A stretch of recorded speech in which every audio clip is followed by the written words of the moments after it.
Alors Lisa, on se retrouve maintenant devant un tableau de Nicolas de Staël, les footballeurs. Moi qui suis passionné de ce sport, qu'est-ce que tu peux nous dire sur ce tableau?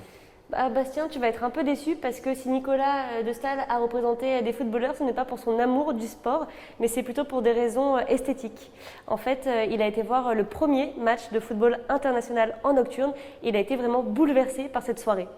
Alors si je dis pas de bêtises, ce match-là c'était dans les années 50 et c'était au Parc des Princes je crois. C'était même France-Suède. Exactement, c'était France-Suède le 26 mars 1952.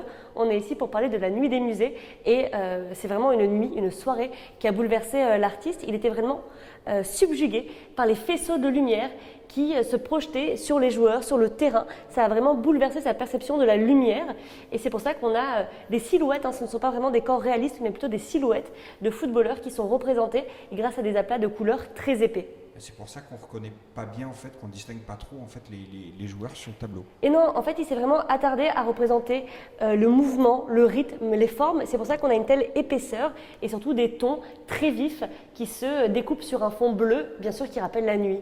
D'accord. Et je crois, alors, il me semble qu'il y a plusieurs tableaux comme ça de Nicolas de Staël qui représentent les joueurs de foot. Décidément, tu es très bien renseigné. En effet, il a été tellement subjugué que lorsqu'il est rentré dans son atelier, il a peint 24 tableaux sur ce même thème. Alors les tailles, les formats varient plus ou moins et on est très heureux d'avoir un exemplaire ici dans la donation meilleure. Ok, merci Lisa. On se retrouve un peu plus tard pour cette nuit des musées connectée grâce aux réseaux sociaux et Internet. Restons connectés.